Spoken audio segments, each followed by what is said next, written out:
Okay, and we're recording. What? Sounds good. We are live. We Yeah. are live. Well, not really live because I'm gonna record this and edit We it, are but officially being ready to be looked at. documented. Yes? Words? Hey, so everybody, this is Marisa. Actually, she's on this side over here. On my computer anyway. I don't know where Yep. she is on the computer. But I'd like to introduce you to Marisa Wolf, who is one of my very favorite people in the entire world, and coincidentally, one of my very favorite co-authors. So, hi, Risa. Hi, Casey. I feel like I should be like, woo, party. It is always a party whenever I hang out with you. I'm not going to lie. Man, yes. Why don't you tell the people, if there are in fact people, There will eventually be people. there will eventually be people. Yeah. Please tell the people who you are and what you do and all the things that make you so amazing. Ha. Well, one, surround yourself with awesome people who think you're amazing. So I am Marisa Wolf. Perfect. I am a science fiction and fantasy author. I have been published for about 3.5 years. But I've been writing since I was 6, and I'm not going to do the math, so you're welcome. It's just a long time, several decades. And yeah, so those are the big things. I have been a teacher and a nonprofit executive and an alligator wrangler, but my favorite right now is a writer. So yeah, absolutely. That's awesome. So for those of you who don't know, Marisa and I, so we've been friends for a long time. When did we meet, actually? Do you remember? okay, so we met in like 2005, maybe? Yeah. No, 7 in person, like we met. Right, but like when did we first meet each other? So quick Late backstory. 90s, early Marisa and 2000s. I first met online. Internet And friends. yeah, we were internet friends and we were writing together in the fan fiction world, primarily fan fiction revolving around Anne McCaffrey's Pern, which is super geeky, and you guys can judge me all you want, but here Don't I judge am. us. It's amazing. Amazing. I'm owning it. But yeah, and so when did we first start interacting together on that level? Was it the late 90s? No, it couldn't have been because I only got into fan fiction in like 98. Yeah, but it So, wasn't that late because we were definitely writing together when I went to Teach for America, and that was uh-huh. 2002. So, Oh wow, okay. so yeah, I mean, it was definitely early 2000s. Yeah. And I yeah, don't even maybe remember. I don't even remember what our first club together was, honestly. no, I don't either. Yeah. I know we didn't get like tight until our read nothing into these hand gestures. To my hand gestures. We're close. We're not that Friends. close. We're not that kind of friends. Much to our husband's chagrin sometimes. Right. Like, but you could be. No. Okay. Right. I'm rocking it. Hey, YouTube. So we didn't start like really writing purposefully together until probably our second or third club that we were in together. Yeah, I think so too. One of the things that I was always really attracted to about your writing and your characters, or were your characters actually, where do you come up with all your crazy character ideas? Because the people that you create are so nuanced and real, I think. Sometimes. Thanks. And you have to answer this question too, because this is also why I was like, Casey is my fave. So it's separate. Okay, 3 things. Stay organized for all the listeners and watchers. 1, I firmly believe everyone is the hero of their own story. Everyone thinks they have main character energy in their life, regardless of who they are. So even if I was just doing a throwaway character, I was thinking about what makes them tick, why are they motivated to do the things they do. Because we were in Pern fan fiction for a good 20 something years. It also, sometimes I just made up a character because there was this like really annoying trope I wanted to interrupt, or this one character trait I couldn't get out of my head. actually recently wrote about one of these characters that I wrote only because I was obsessed with this idea of what cursing says about a society. And I wanted a character who cursed appropriately for Pern and not for Earth. Mm-hmm. And so that was the whole reason I created this one character. And she evolved far beyond that. But she cursed all the days that I wrote her, which was like 10 years. So which one was it? Sophia? Xena. Oh, Xena. Yeah. She was a great character. Thank you. I really enjoyed her, but also like she really started because I was like, how do they for real curse on Pern? Like when you want a big string of profanity, you can't just have like, what was it? Like fartles, or there was like some little like F words that Emma McCaffrey had worked in there that I was like, that's cool. But like people got a lot of things to curse about on this planet. So I'm pretty sure we can do better. Anyway, so we could probably do a whole show on cursing. When I was doing my grad school work, one of the I think I did a whole paper on the F word and like why it is one of the oldest words in the English language and why is it perennially popular. We could do a whole show on cursing. Maybe I will one day. We actually should. Maybe that should be the second episode.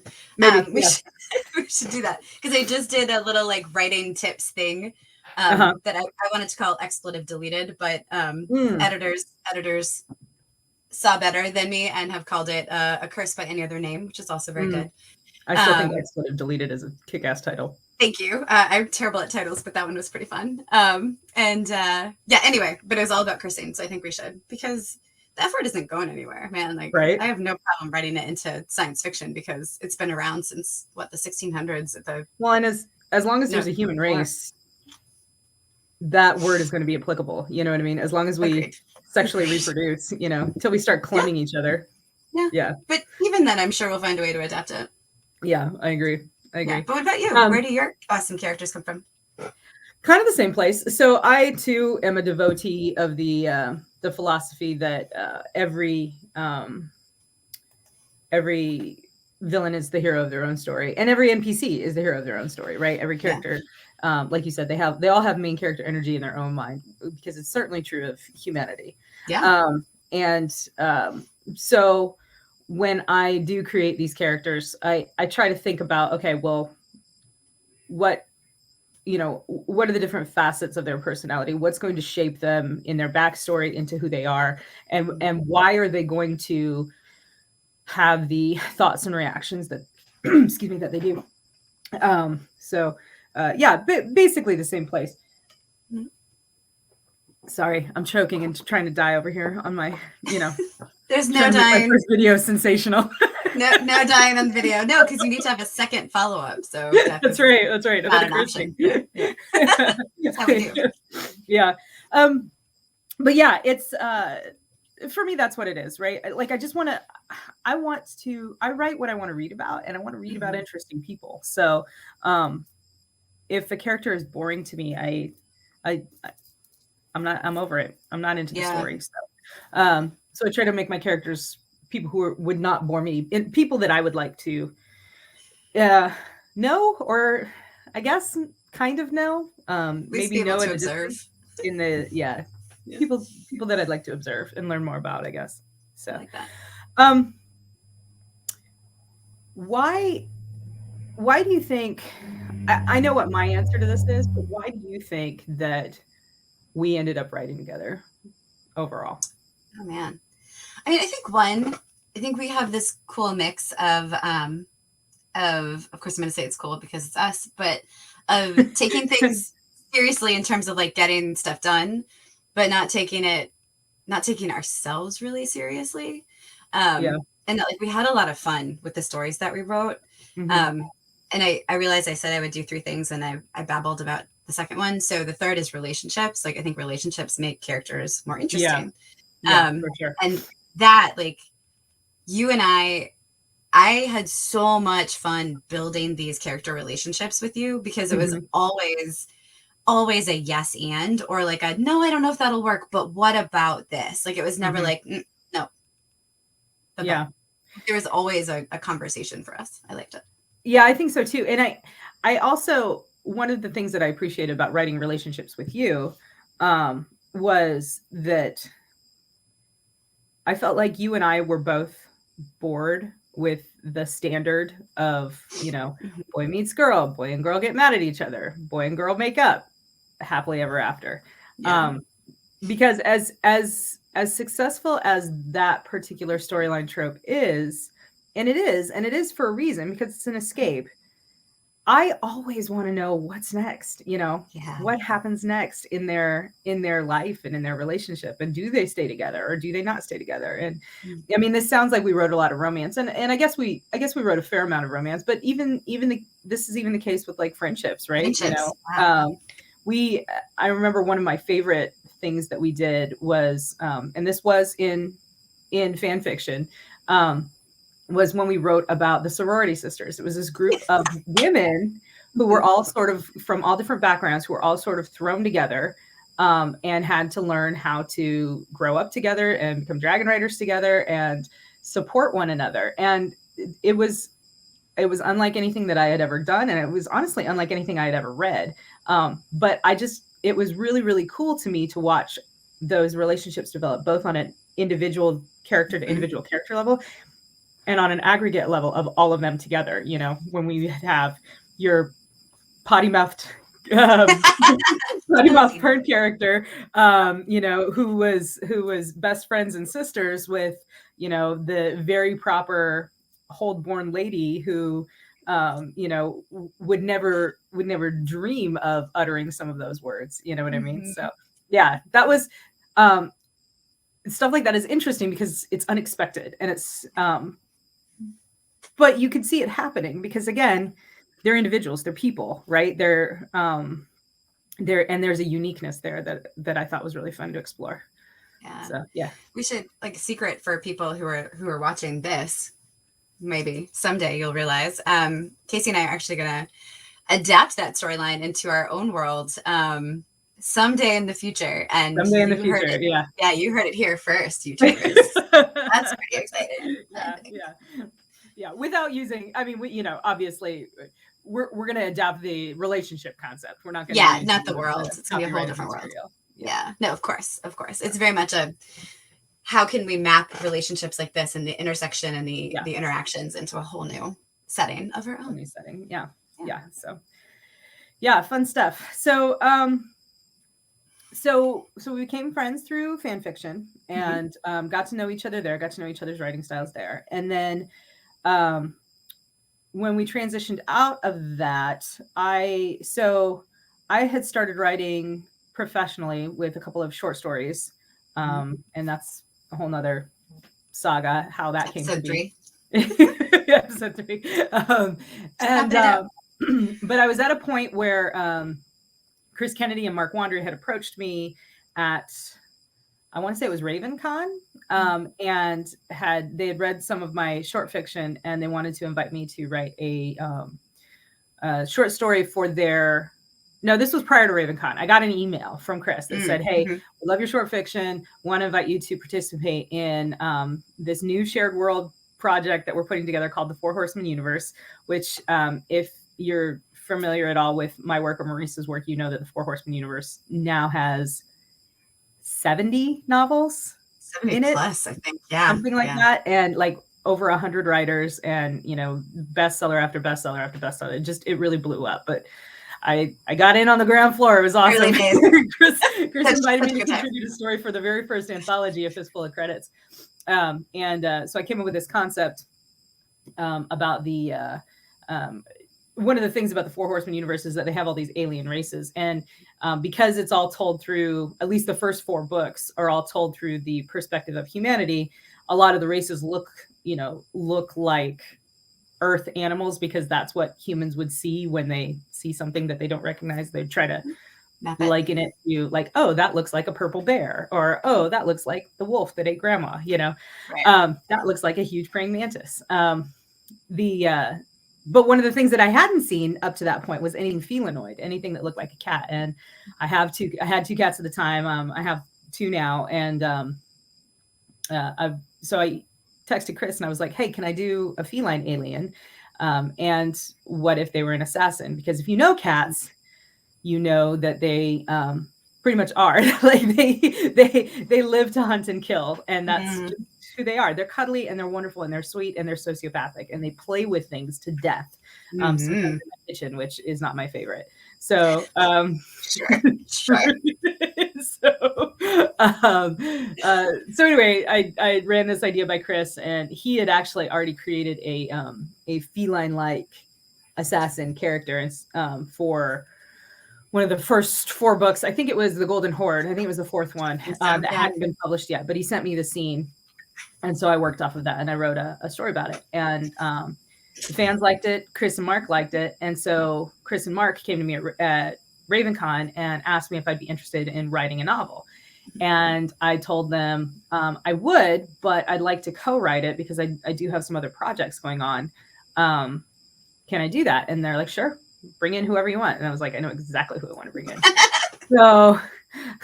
So I'm about to hand this story over to you, Marisa, because I like the way you tell it, because I didn't intentionally like trick you into it, but I did want, I don't know, I wanted to pique your interest. So this is how I did it. So here's me, folks, just innocently minding my business and cheering on my amazing friend Casey, who is getting published and getting recognition for her awesome writing. Super pumped about it.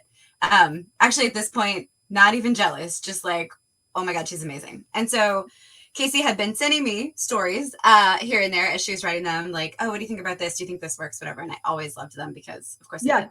Yeah. Well, but you did, but sorry, I'm going to interrupt you. You did, you were very positive about them, but you always gave me really great feedback. So I was essentially utilizing you as a first reader because I knew you knew about story and I knew you knew about character and I knew you knew about structure and what flowed and what didn't flow. And so, yeah, I'd send you stuff, as a test bed to be like, hey, does this work? Do you like this? That kind of stuff. Yeah. So. I mean, I always did because it did. But yes. But you did give me useful feedback too. Thank you. I do. I try. Like, it's so easy to give helpful feedback to things that are great. Like, and especially because I knew you're writing, right? So like there could be places, no, but it's real because there are places you can look at something that's already so solid and be like, okay, I just gave myself a little earthquake. It's fine.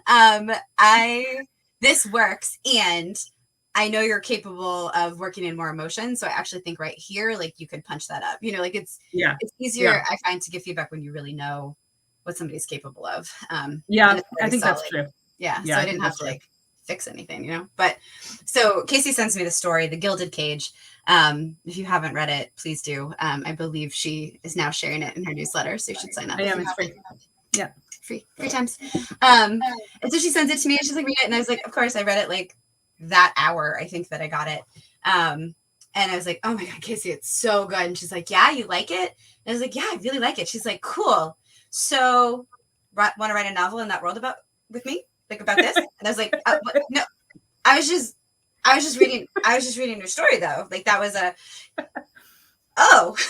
then it was about a 30-second, like, brain freeze, like screen not working, and then an immediate yes, and then a whole lot of fear. But you always say yes when Casey says hey and has an idea for you. You say yes because come on. So that's how I joined the Four Horsemen. And it was awesome. It was so we started working on Assassin together, and we ended up writing that in about 6 months, right? It took us about 6 months to write Assassin. Yeah. So how would you characterize, like, if you had to, if someone was asking you, I guess I am asking you, hypothetically, how would you characterize, like, our collaboration style for that first book? Oh, well, I mean, one thing, we plotted Assassin twice or potentially 3 times because we got so excited talking to each other about it. Neither of us wrote it down. So then we had to revisit at a different point. So that's fun. We learned that lesson, y'all. We really did. We write things down now. So I would say collaborative, right? I mean, I think we had 4 viewpoints. We split them in half. And then Casey wrote as is true for almost all the times we write together, wrote about 2/3 of hers before I started. And then I wrote all of mine in like 4 weeks, as I do. And yeah, and it was brilliant. It was brilliant. So that's stressful for you, unfortunately, but I mean, that's how I do always. But yeah, so I'd say collaborative with like a fair amount of me asking you questions of like, do you think this would work? Can you read this piece before I write more? Yeah. Well, I think it was, but I think I asked the same questions, you know. Oh, I really do think that, because I do a lot of co-writing, and I think that writing Assassin with you really taught me a lot about the process of collaboration. You know what I mean? Things like always write it down, you know, always write down the conversations that you have. And, you know, prior to Assassin, I was much more of a pantser than I am now. And I think doing so many collaborations has kind of pushed me more towards being a plotter, because when you are working with someone and you have ideas and you write them down, turns out that becomes a plot, right? Super weird. Super weird how that works. Yeah. There are words for this, and the words are outlined, you know? So, who knew? Plotter. Right. But I think it works. You know, I took a lot of the lessons we learned from writing Assassin and applied them to our process when I wrote Weaver with Mark, which was the next book I did after Assassin. Because, you know, Mark too, and by Mark, I mean Mark Wandry, for those of you not following along. Mark is also a pantser. And so he just writes out of the brilliance of his imagination. So and he comes up with amazing stuff, but that was very difficult for me starting off with Weaver, because I was like, wait, I don't have access to the brilliance of your imagination unless you give it to me. And the way that you can give it to me is by putting it on this piece of paper so that I can reference it later. And so that worked out pretty well for us eventually. But yeah, I really do think that I learned most of what I know about co-writing and collaboration from that first experiment of working with you on Assassin. So yeah. Nice.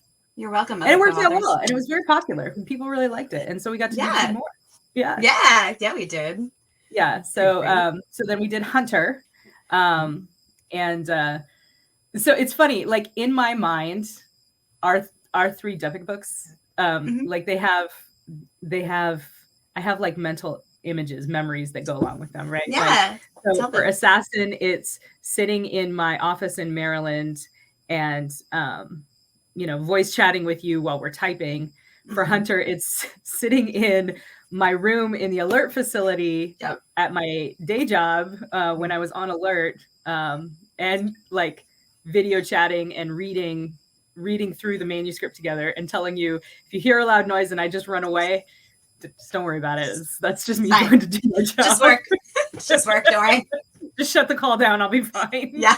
Don't alert any news. Just simmer. Just wait. It's fine. It's fine. You might have to finish this by yourself. No big deal.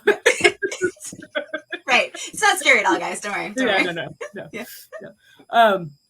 But and then Ally, which was the latest one that we just released, my mental image is sitting here at this desk and video chatting with you while we're like sprinting together, doing the finishing it up. And I think we wrote like the last third of the book in like a week. It was insane. We did because this is an interesting thing about just like writing too. Like I feel like the end of Ally was really hard until we realized we were doing it wrong.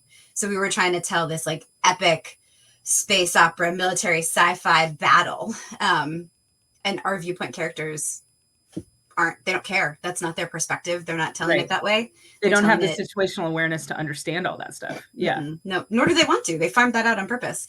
And so us trying to push that through their viewpoint just didn't work, because once we realized, it's actually the story of 2 assassins working their way through epic space and planetary and station battle. That ending really flowed from there once we did right by the characters, basically. Yeah. 100% agree. I have had Dave Shadoin is another author that I'm working with, and he's another pilot I fly with. He did give me feedback. He was like, I was a little disappointed that I didn't get to see more of the battle. And I was like winding up for the argument of like, well, this is why. And he was like, but I got it. He's like, your Depic characters wouldn't have seen that and they wouldn't have known. And like you said, they wouldn't have really cared. He goes, but I'm really hoping that you let someone write that someday. And it was very cute. He was like, I love it. That's how you get writing jobs, y'all. That's right. I love this thing. If only somebody could write it. Yeah, right. But yeah, that was. I will agree that I think that was a reinforcement of that lesson of stay true to the character, right? Like, what would the character see? What would the character know? What would the character care about? Yeah. Especially when you're writing, like you and I both, we write pretty deep point of view. I think. Yeah. We try to get like really into the character's head and think their thoughts and see what they see and, sense whatever their sensors are picking up and stuff. So, yeah. Yeah. That's a really fun thing about writing aliens too, is you gotta really stretch. You're like, okay, would a cat assassin or cat assassin, if you will, actually care about this? Like, what are they going to actually pull from this situation? Yeah. Fun. So what what's they next curse about? For me, am I echoing on your side? I'm not hearing you echo. Okay, great. I'm just going to ignore my voice. Just do this. I won't. You're welcome. You can cut this out in post. So right now, because I am striving for consistency in 2022, I'm writing every day. And that means some days I wake up and feel really stubborn about, I don't want to work on this project. So I'm currently working on 5 projects to make my consistency happen. So one, I am doing a solo novel in the Fallen World universe that is about a third done. So I'm very excited about that. It's from a short story I wrote about a mad scientist and how he kept the population of Martha's Vineyard alive post-apocalypse. And this is from the point of view of his genetically engineered daughter. So really fun. And I'm also working on a novella with Bill Webb in the Hit World universe that's going to roll out my spin-off of Hit World called Valkyries. And you have a story in the anthology that just came out, right? I do. You Pay, We Slay just came out last week or recently. And you can meet Dahlia in that. And Dahlia, I really like her. She's going to show up again in Valkyries. Dahlia has a real love for very, very spicy food. And in that story, you'll find out why. And coffee. She really likes coffee. It keeps her from murdering people, but they keep talking to her when she has finished her coffee. And that is a problem, friends. Especially in a book called You Pay, We Slay. Don't let the woman have coffee, people. Right? Leave her alone. She's drinking her coffee. She's drinking her coffee. Yeah. And then I'm working on three short stories that are due later this year. So. Oh, that's cool. That's cool. Yeah. What are you working on? You've got a new release coming up.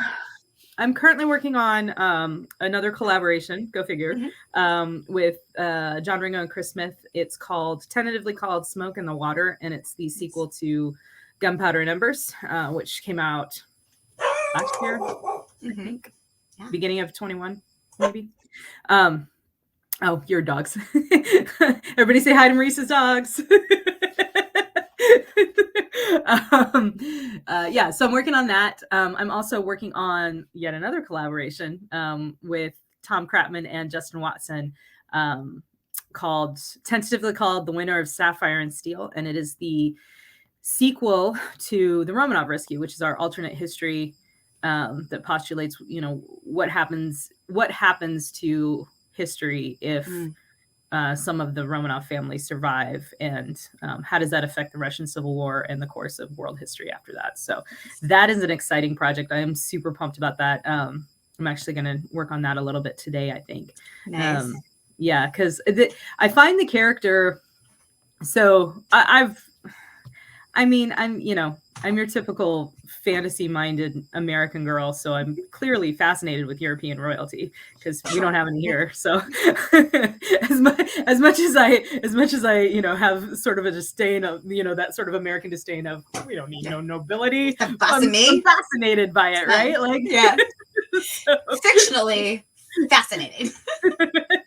So, but historically too, like I've always found European monarchies to be like really well, not just European too, just monarchies in general. That whole concept of, hey, this dude, he's the one who's you know, ideas and opinions and stuff matter because he's his father's son and whatever.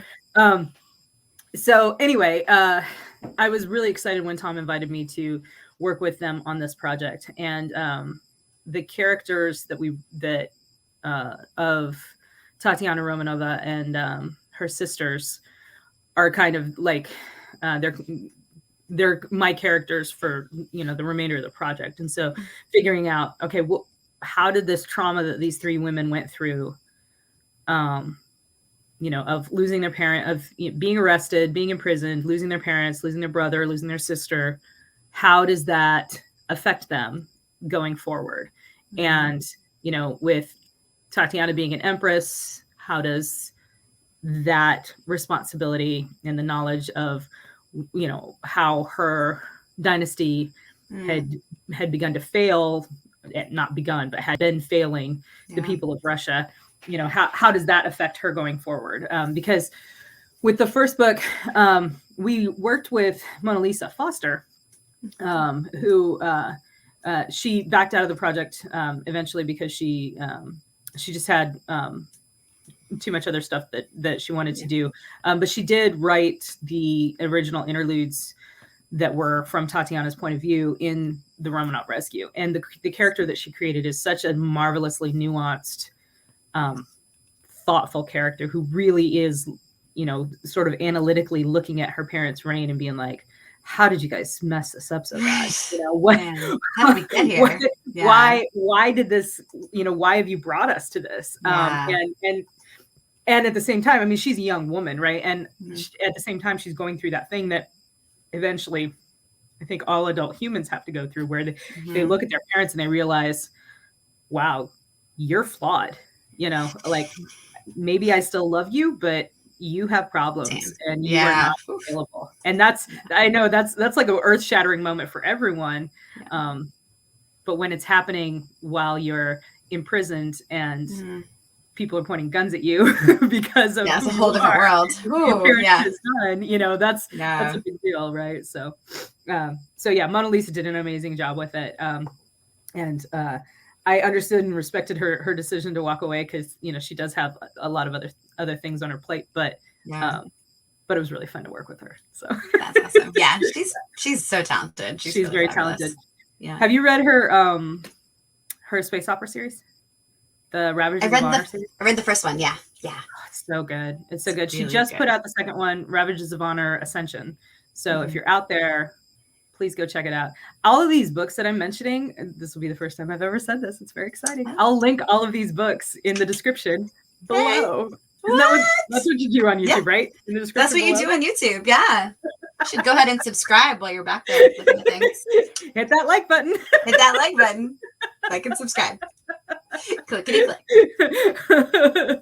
Oh my gosh. Well, hey,